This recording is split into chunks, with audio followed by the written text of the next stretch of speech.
अस्सलामुअलैकुम रहमतुल्लाहि व बरकातहू। हम अक्सर सुनते हैं और ये बात कुछ हद तक सही भी है कि हमें हमारे पेरेंट्स को रिस्पेक्ट करना चाहिए। हमें हमारे पेरेंट्स की जो है बात माननी चाहिए। और कुरान में भी कम से कम 3 जगह में ये लिखा है वबिल वालिदैन एहसाना कि अपने माँ बाप से जो है अच्छा सलूक करो। तो इधर पर ये प्रॉब्लम हो जाता है कि इसमें कोई शक नहीं है कि माँ बाप से अच्छा सलूक करना, बदतमीज़ी नहीं करना है। उनके हुकूक जो है, जो हम पर है, वो पूरा करना है। लेकिन कई बार क्या होता है कि माँ बाप भी जो है वो हद से तजावुज़ कर जाते हैं। क्योंकि अल्टीमेटली अगर देखा जाए तो माँ बाप भी इंसान है। इंसान अच्छे बुरे भी होते हैं। अच्छे इंसान में भी कुछ कमियाँ होती है, बुरे इंसान में भी कुछ अच्छाइयाँ होती है। ठीक है। तो अगर खासकर जो है इंडियन सब कॉन्टिनेंट के जो अ, आप देखोगे पेरेंट्स हो गए, वो ज़्यादातर जो है अपने बच्चों को बहुत ज़्यादा इमोशनली ब्लैकमेल करते हैं। खासकर जो है अपने इन लॉज से रिलेटेड जो है बहुत सारे प्रॉब्लम्स आते हैं। तो उस केसेस में हम लोगों को क्या करना चाहिए? क्योंकि कुरान तो कहता है वह बिल वालिदैन एहसाना कि अपने माँ बाप की जो है इज़्ज़त करो। 3 जगह जो है कुरान बोलता है। और हदीसों में भी बहुत फ़ज़ाइल है माँ बाप का। तो अगर हम अपनी माँ बाप की बात नहीं मानेंगे तो हम तो गुनाह कर रहे हैं। तो ऐसी बात नहीं है, क्योंकि कुरान में एक और आयत है। कुरान में ये आयत है कि ऐ ईमान वालो, इंसाफ के लिए जो है खड़े रहो, चाहे वो तुम्हारे माँ बाप के भी अगेंस्ट यू ना। तो इंसाफ जो है वो माँ बाप के राइट्स को भी जो है वो ओवरटेक कर जाता है। ठीक है। तो अगर जैसे कोई एक सिचुएशन है जिसमें जैसे आप सपोज़ आपकी शादी हो गई है और उसमें जो है सपोज़ बीवी और माँ में अगर कोई डिस्प्यूट है, तो आपको ये नहीं करना है कि वो ये मेरी माँ है, माँ के पैर के नीचे जन्नत है, लिहाजा मैं वाइफ़ के जो हुकूक है उसको कॉम्प्रोमाइज़ कर देता हूँ। नहीं, ये इस्लाम में अलाउड नहीं है। ठीक है। आपको ये देखना है, और इवन वाइसी वर्सा। ठीक है कि अगर मतलब वाइफ़ गलती पर है, ठीक है, और आप बोलोगे कि नहीं यार मेरी वाइफ़ है, और माँ जो है वो सही है, लेकिन फिर भी जो है बहुत सारे लोग जोरे का गुलाम बन जाते हैं और जो है वाइफ़ के का ही जो है साथ देते हैं। तो ये भी गलत है। आपको साथ देना है जस्टिस का। आपको ना वाइफ़ का साथ देना है, ना आपकी माँ का साथ देखना है या आपके पेरेंट्स का साथ देना है। आपको साथ देना है जस्टिस का। और ज़्यादातर अनफॉर्चुनेटली गलतियाँ जो है माँ बाप की ही होती है ज़्यादातर। ये बहुत ही कंट्रोवर्शियल और बहुत ही पॉलिटिकली इनकरेक्ट स्टेटमेंट है, लेकिन ये ट्रूथ है। वो ट्रूथ इसलिए है कि आप ऑब्ज़र्व करो, कुरान को खुद आप ऑब्ज़र्व करोगे ना, तो कुरान हमेशा गलती देता है बड़ों को। ठीक है। कोई भी रसूल आ जाता है, सबसे पहले अपोज़ करने वाले जो है वहाँ के एल्डर्स होते हैं। कोई भी रसूल आ जाता है तो जो रीज़न दिया जाता है रसूल की दावत को, रसूल के एविडेंस को इनकार करने का, वो ये रीज़न दिया कि हमारे बाप दादा तो इस पर नहीं थे।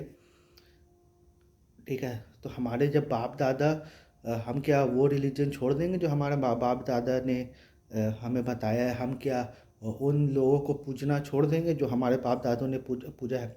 तो एक तरह से ये अपील टू ट्रेडिशन है। बोला जाता है ना, हम लोग कई मुस्लिम स्कॉलर्स भी बोलते हैं कि हम लोग हमेशा हम लोग को अपना ट्रेडिशन नहीं छोड़ना चाहिए। क्या 1400 साल से लोग पागल थे? वो ये रियलाइज़ नहीं करते कि भाई तुम 1400 साल की बात कर रहे हो, जो 2000 साल से जो क्रिश्चियन स्कॉलर्स हैं, क्या वो लोग पागल हैं? तो आप बोलोगे हाँ पागल है, क्योंकि वो कुरान से टकराते हैं, उनकी खुद की किताब से टकराते हैं। आप ये बात बोलोगे ना? तो भाई जब 2000 साल की स्कॉलरशिप गलत हो सकती है, तो 1400 साल की भी स्कॉलरशिप गलत हो सकती है। आपसे पहले लोग भी गलत थे। ठीक है।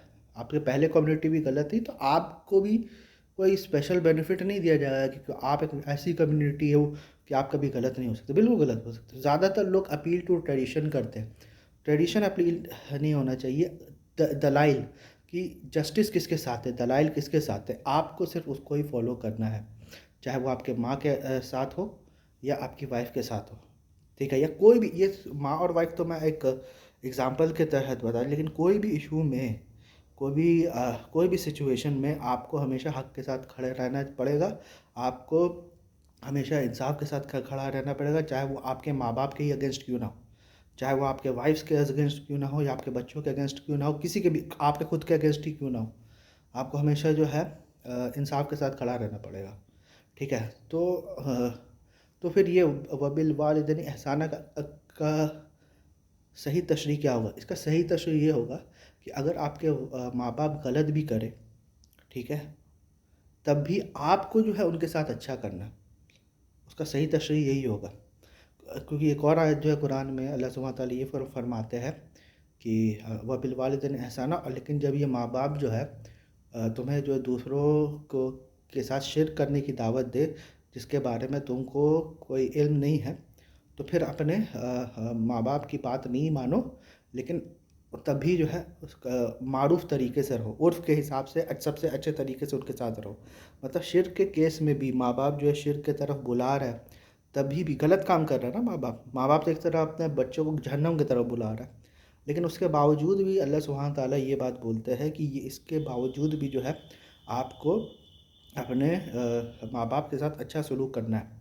इसका मतलब ये नहीं है कि आप माँ बाप के साथ अच्छा सलूक का मतलब ये नहीं है कि माँ बाप अगर कोई चीज़ गलत करे तो उसको गलत नहीं बोल सकते, उसको आप सही बोलो, ये चीज़ नहीं है। मतलब even if they are wrong, you have to support them and you have to respect them, but you cannot justify what the wrong which they have done, and you cannot support them in their wrongdoing।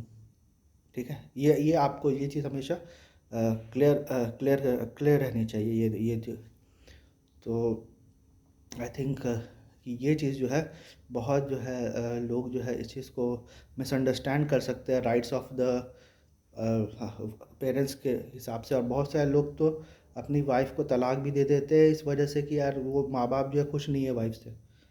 हालांकि ये देखना चाहिए कि कई बार माँ बाप जो खुद जुल्म कर रहे हैं वाइफ पे, एंड वाइस वर्सा। तो हमेशा जो है सच का साथ दो, हमेशा जो है इंसाफ का साथ दो। मैं जो है इस वीडियो को एक हदीस से एंड करता हूँ, और उसमें जो है नबी सल्लल्लाहु अलैहि वसल्लम ने ये कहा था कि जो दुनिया में जितने भी लोग हैं वो फितरत पे पैदा करते हैं, फिर उनके माँ बाप उनको यहूद नसारा या ज़ोरास्ट्रियन बना देते हैं। ठीक है, तो always support the truth even if it goes against your parents, but even if the truth goes against your parent, you have to love and respect them, but you cannot support them in the wrongdoings if they have done any.